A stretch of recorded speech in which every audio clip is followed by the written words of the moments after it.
Bullies mock the quiet girl. Her secret training left them stunned. Maya Rodriguez had always been the type of person who preferred shadows to spotlights. At 22, she possessed an unassuming presence that made her nearly invisible in most crowds. Her petite frame, barely reaching 5 feet 3 inches, combined with her tendency to dress in oversized hoodies and worn jeans, created an image of someone who wouldn't hurt a fly. Her dark eyes, often hidden behind thick-rimmed glasses, rarely made direct contact with strangers. She had recently moved to Riverside Heights, a working-class neighborhood where everyone seemed to know everyone else's business, except hers. The community center on Maple Street had become Maya's refuge. She'd taken a part-time job there, cleaning the facilities and helping with equipment setup, hoping to save enough money to continue her education. The building housed a basketball court, a small gym, meeting rooms, and a recreation area where local youth gathered after school. Maya preferred the early morning shifts when the place was mostly empty, allowing her to work in peace while listening to podcasts through her earbuds.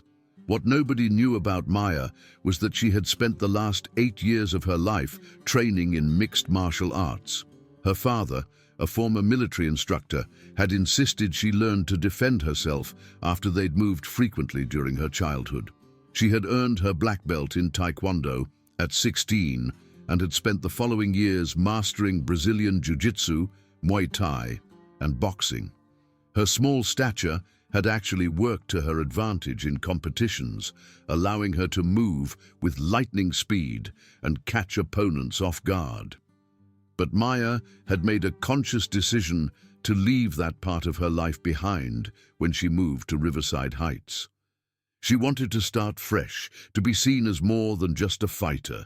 The trouble started 3 weeks after she'd begun working at the community center.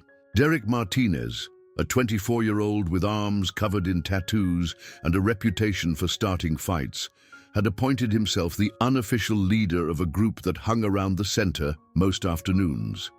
He stood nearly 6 feet tall, with broad shoulders and a perpetual sneer that suggested he found most people beneath him. His 2 constant companions were Tommy Chen, a lanky 19-year-old who laughed too loud at Derek's jokes, and Marcus Williams, a stocky guy with a buzz cut who seemed to communicate primarily through grunts and aggressive posturing. Maya first caught Derek's attention when she was restocking towels in the gym area. She had been moving quietly between the weight benches, her head down, when Derek deliberately stepped into her path. "Hey, new girl," he called out, loud enough for others to hear. "You always walk around like you're scared of your own shadow."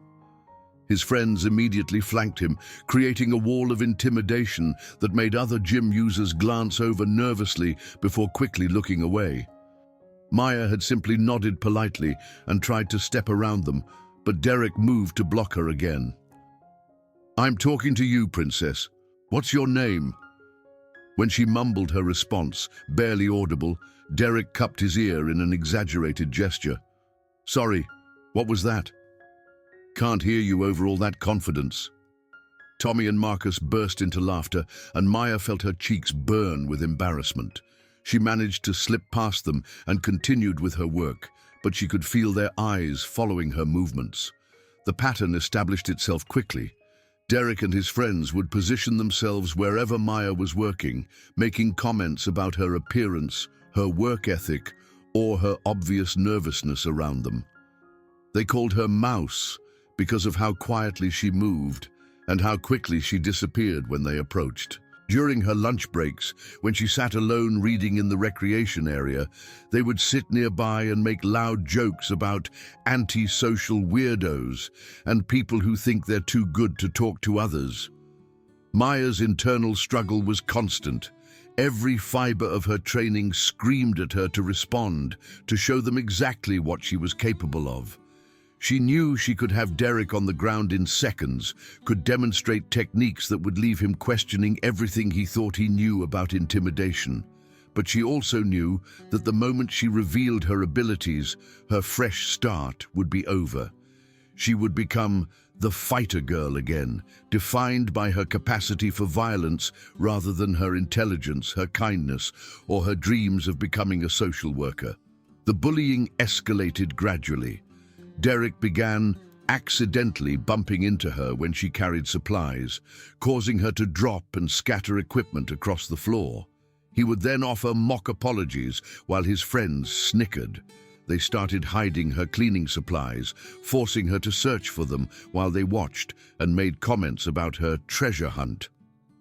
Once, they moved all the chairs in the meeting room she was supposed to set up, then complained to the supervisor about her laziness when she was late finishing the task. Maya's supervisor, Mrs. Patterson, was a well-meaning woman in her 50s who seemed oblivious to the dynamics playing out in her facility. When Maya tried to hint at the problems she was facing, Mrs. Patterson would smile and say things like, "Oh, those boys are just being playful," or "You'll fit in once you get to know everyone better." The other staff members were either too busy or too intimidated by Derek's group to intervene. Maya began to feel completely isolated, trapped in a situation that was growing worse by the day. The breaking point came on a Tuesday afternoon in early November. Maya had been working at the center for nearly 2 months, and the harassment had become a daily routine. She was cleaning the basketball court when Derek and his friends approached, but this time, something felt different. Derek's usual smirk had been replaced by a more predatory expression, and both Tommy and Marcus looked unusually excited. "Hey, Mouse!" Derek called out, his voice carrying across the empty court. "We've got a proposition for you." Maya continued mopping, hoping they would lose interest and move on, but Derek grabbed the mop handle, forcing her to look up at him. "See, we've been thinking. You've been working here for what, 2 months? And you've never once hung out with us. That's not very neighborly." Maya tried to pull the mop back, but Derek's grip was firm. "I'm not really into hanging out," she said quietly. "I prefer to keep to myself." The words came out shakier than she intended, and she immediately regretted showing any sign of weakness. Tommy laughed and moved closer. "Come on, Maya. Don't be such a stuck-up bitch. We're trying to be nice here." The word hit her like a slap, and Maya felt something shift inside her chest. Nobody had ever called her that before, and the casual cruelty of it made her hands clench involuntarily. Marcus, who rarely spoke, decided to contribute his own thoughts. "Maybe she thinks she's too good for us. Maybe she needs to be brought down a peg or two." His voice carried a threatening undertone that made Maya's survival instincts kick into high gear. Derek released the mop and stepped closer, invading her personal space in a way that made her skin crawl. "Here's what's going to happen, Mouse. You're going to come with us to the parking lot, and you're going to show us exactly how grateful you are for this job. Maybe if you're really nice to us, we'll put in a good word with Mrs. Patterson about your work performance." The implication was clear, and Maya felt something cold settle in her stomach. She looked around the court, hoping to see another staff member or a witness, but they were alone. The exit seemed impossibly far away, and Derek's friends had positioned themselves to block her escape routes. "I need to finish my work," Maya said, her voice barely above a whisper. She was stalling, trying to think of a way out that wouldn't require her to reveal her training. Everything in her background screamed that this situation was about to escalate beyond words. Derek's expression hardened. "Your work can wait. We can't." He reached out and grabbed her arm, his fingers digging in hard enough to leave marks.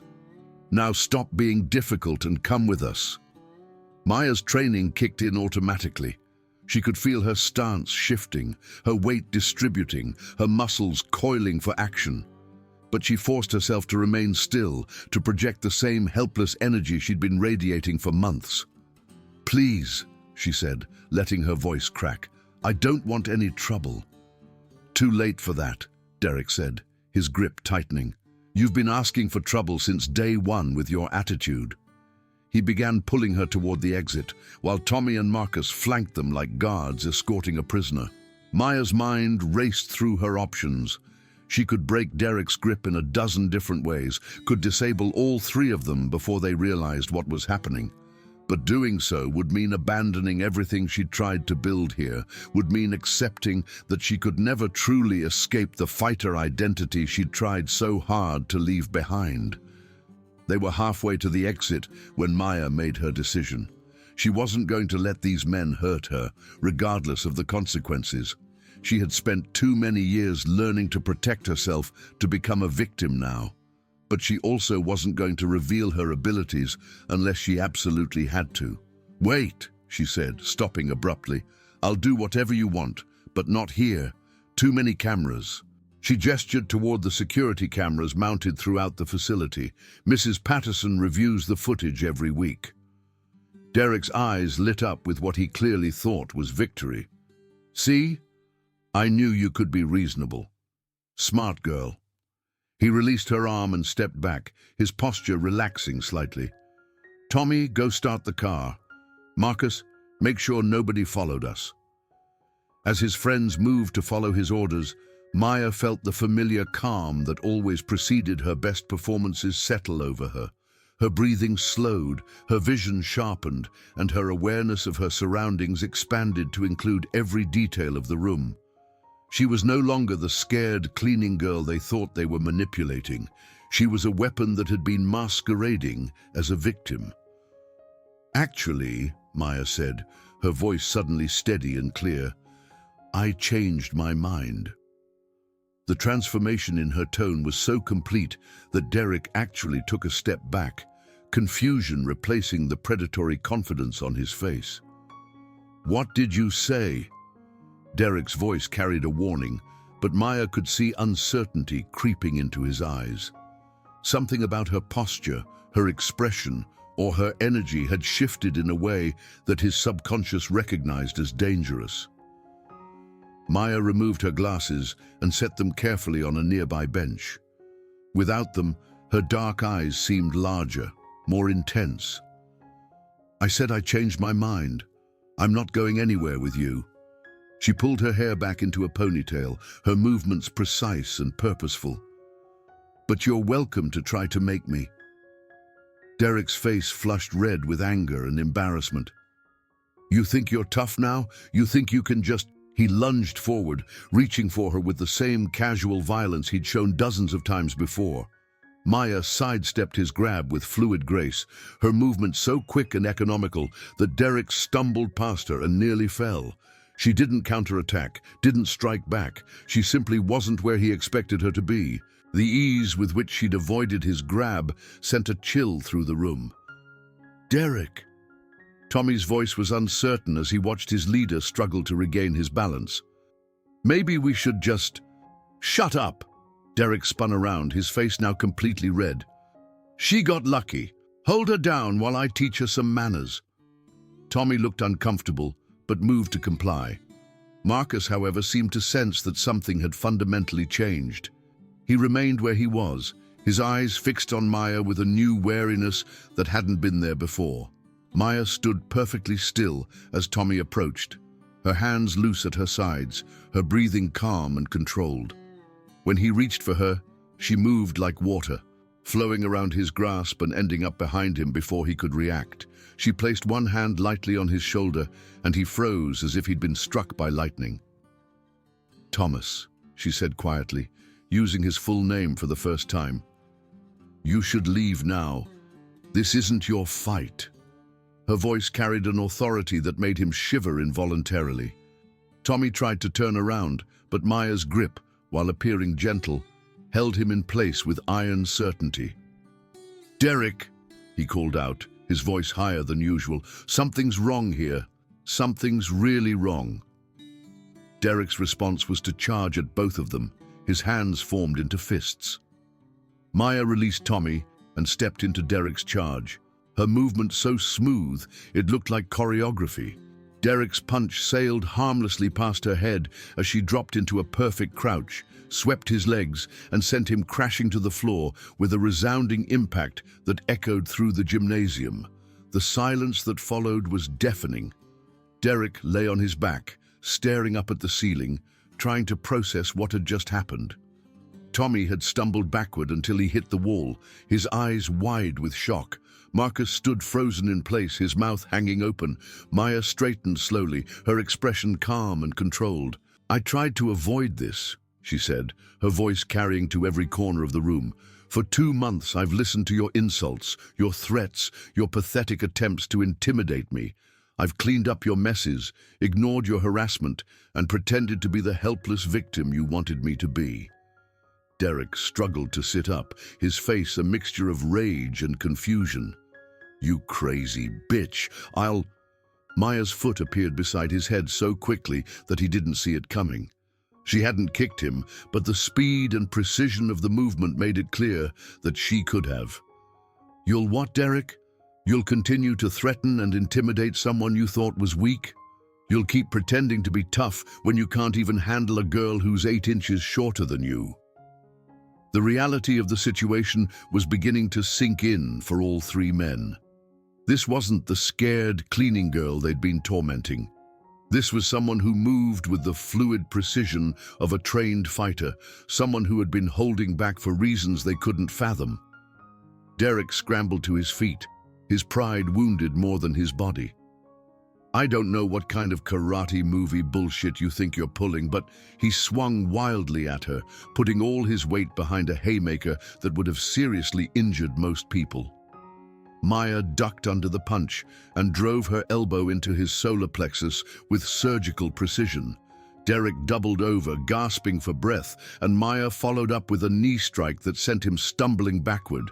She hadn't hit him hard enough to cause permanent damage, but the message was clear. She could have. 8 years, Maya said, circling Derek as he struggled to breathe. 8 years of training, 6 days a week, 2 hours a day. Brazilian Jiu-Jitsu, Muay Thai, boxing, and traditional Taekwondo. I've fought men twice your size and half your ego. She paused in front of him, her stance relaxed but ready. Did you really think I was helpless? Or did you just want to believe I was? Tommy found his voice first.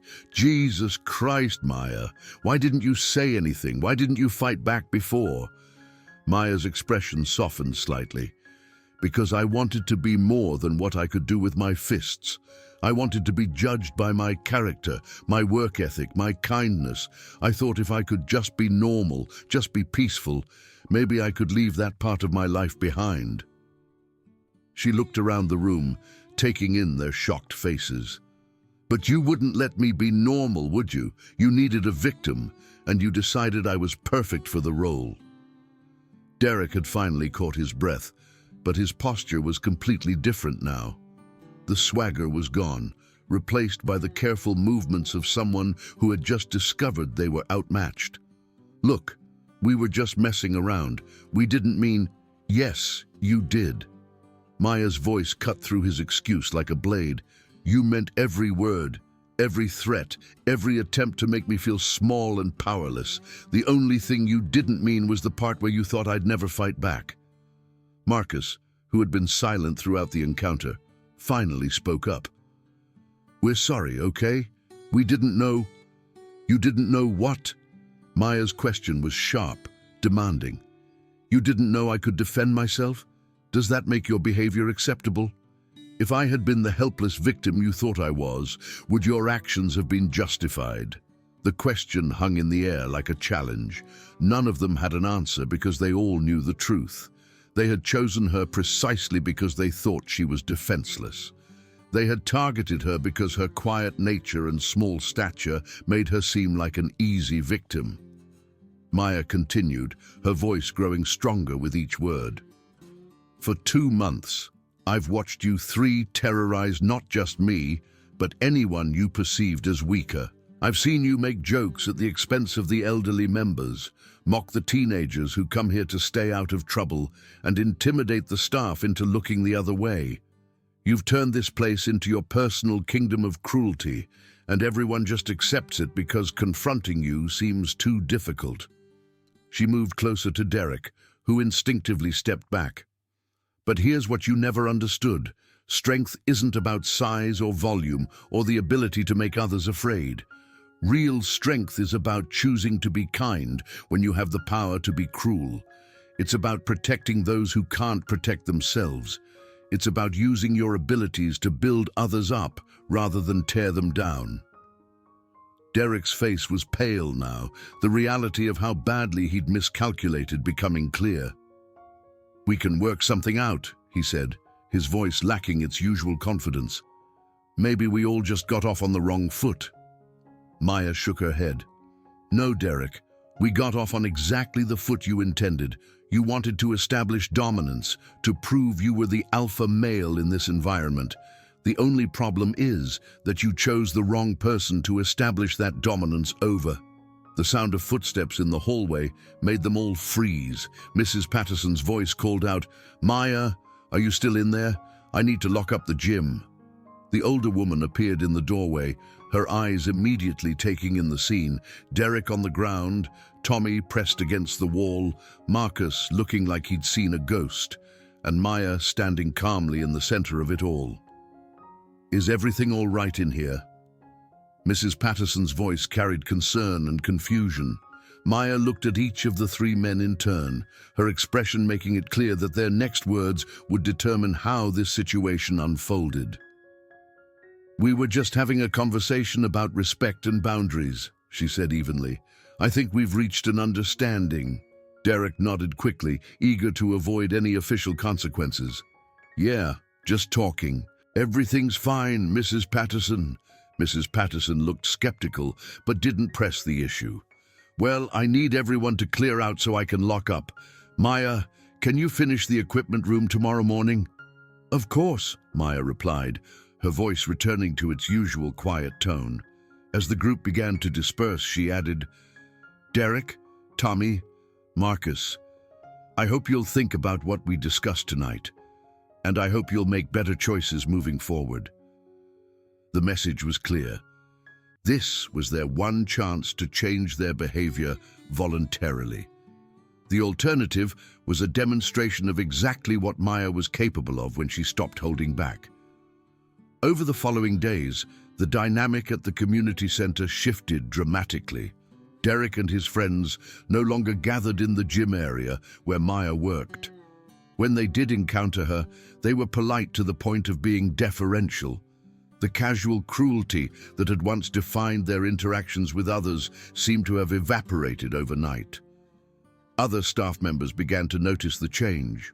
Mrs. Patterson commented on how much more peaceful the environment felt. The elderly members seemed more relaxed during their exercise classes.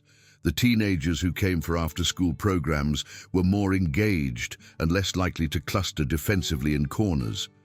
Maya, meanwhile, had undergone her own transformation. She no longer moved through the building like she was trying to be invisible. Her posture was straighter, her eye contact more direct. She still preferred quiet to chaos, but she no longer radiated the energy of someone who was afraid of being noticed. The real test came 2 weeks later, when a new group of troublemakers tried to establish themselves in the recreation area. They were younger than Derek's crew, probably still in high school, but they carried themselves with the same entitled aggression that had made the center uncomfortable for so many people. Maya was organizing supplies in a nearby storage room when she heard the commotion. The new arrivals were harassing an elderly man who came to the center every day to read newspapers and socialize with other seniors. They were making fun of his hearing aid, moving his newspapers, and laughing at his attempts to ignore them. The old Maya would have found a reason to stay in the storage room, would have convinced herself that it wasn't her problem. But the woman who emerged from that room was different. She moved with purpose, her stride confident and direct. "Excuse me," she said, her voice carrying clearly across the recreation area. "Mr. Henderson, is there a problem here?" The teenagers turned to look at her, their expressions shifting from amusement to dismissal. The apparent leader, a kid who couldn't have been more than 17, looked her up and down with obvious disdain. "Mind your business, lady. This doesn't concern you." Maya smiled, but there was something in her expression that made the smart ones in the group take a step back. "Actually, it does concern me. This is my workplace, and Mr. Henderson is under my protection while he's here." The teenager laughed, but it sounded forced. Your protection? What are you, some kind of security guard? Something like that, Maya replied. Her voice remained calm, but her posture had shifted almost imperceptibly. Anyone who knew what to look for would have recognized the stance of someone prepared for combat. Derek, who had been watching the exchange from across the room, stood up abruptly. "Hey," he called out to the teenagers. "You guys should probably find somewhere else to hang out." His voice carried a warning that made the newcomers look confused. "What's it to you?" the leader shot back. But Derek's expression was serious, in a way that suggested he knew something they didn't. "Trust me," Derek said, glancing at Maya with something that might have been respect. "You don't want to push this. Find another place to be tough guys." The teenagers looked between Derek and Maya, trying to understand the dynamic they'd stumbled into. The smart ones began to back away, but the leader was too proud to retreat without making a point. "I'm not scared of some cleaning lady," he said, puffing out his chest. "What's she going to do, hit me with a mop?" Maya stepped forward, closing the distance between them in 2 fluid strides. She didn't touch him, didn't make any threatening gestures. She simply stood there, her presence somehow filling the space around them in a way that made the teenager's bravado falter. "I'm going to ask you once to apologize to Mr. Henderson and leave," she said quietly. "After that, I'm going to stop asking and start insisting." The teenager looked into her eyes and saw something that made him swallow hard. Whatever he found there convinced him that backing down was the smart play. "Sorry, old man," he mumbled to Mr. Henderson, then jerked his head toward the exit. "Come on, this place is boring anyway." As the group shuffled toward the door, Maya called out, "And boys, if you decide to come back, I suggest you remember what respect looks like. It'll make your visit much more pleasant." After they left, the recreation area buzzed with quiet conversation. People who had witnessed the encounter were clearly impressed by how Maya had handled the situation. Mr. Henderson approached her with grateful tears in his eyes. "Thank you, dear," he said, his voice shaking slightly. "I don't know what would have happened if you hadn't stepped in." Maya helped him back to his chair and retrieved his scattered newspapers. "Nothing would have happened, Mr. Henderson. People like that are cowards who prey on those they perceive as weak. They fold the moment they encounter real strength." Derek approached them, his expression serious. "Maya, I owe you an apology. A real one." He looked around the room, making sure others could hear. "What we did to you was wrong, not because you turned out to be tough, but because it was wrong regardless. I'm sorry." Maya studied his face, looking for signs of insincerity. What she found instead was genuine remorse and something that might have been admiration. "Apology accepted," she said, "but remember, the real test isn't how you treat people who can fight back. It's how you treat those who can't." The conversation that followed was unlike anything that had happened at the center in months. People who had been afraid to speak up began sharing their own experiences with bullying and intimidation. Staff members who had felt powerless to intervene began discussing new policies and procedures. The elderly members talked about feeling safe and welcome again. Maya listened to these conversations with mixed emotions. She was proud of the positive changes, but she also knew that her carefully constructed anonymity was gone forever. She was no longer just the quiet cleaning girl. She was the person who had stood up to the bullies, who had changed the entire culture of the community center through a combination of skill and courage. As the weeks passed, Maya found herself settling into her new role as an unofficial protector and mediator. She still did her cleaning duties, but she also found herself mediating disputes, offering advice to troubled teenagers, and serving as a bridge between different groups that used the facility. Mrs. Patterson, who had initially been clueless about the harassment Maya faced, proved to be a strong ally once she understood the situation. She implemented new policies about respectful behavior and made it clear that the center would be a safe space for everyone. She also offered Maya additional responsibilities that took advantage of her natural leadership abilities. The most surprising development was the relationship that evolved between Maya and Derek. He began approaching her for advice about anger management and conflict resolution. He revealed that his aggressive behavior had been a way of masking his own insecurities and fears. Under Maya's guidance, he started channeling his energy into more positive pursuits, eventually becoming a mentor to some of the younger people who frequented the center. Tommy and Marcus followed Derek's lead, though their transformation was less dramatic. They became more aware of their behavior and its impact on others. They stopped participating in group intimidation and occasionally even spoke up when they witnessed others being mistreated. The real victory, Maya realized, wasn't in the moment when she had demonstrated her fighting skills. It was in the weeks and months that followed, as the culture of the community center shifted from one of fear and intimidation to one of mutual respect and support. She had proven that true strength wasn't about the ability to hurt others, but about the wisdom to know when and how to use one's power. Maya's father called her one evening, and she found herself telling him about the recent events. "I'm proud of you," he said, after she finished her story. "Not because you can fight, but because you chose not to fight until you absolutely had to. That's what real martial arts is about, using your training to protect others and yourself, but never becoming the aggressor." As Maya hung up the phone, she looked around her small apartment and reflected on the journey that had brought her to this point. She had come to Riverside Heights, hoping to leave her fighter identity behind, to become someone defined by gentleness rather than strength.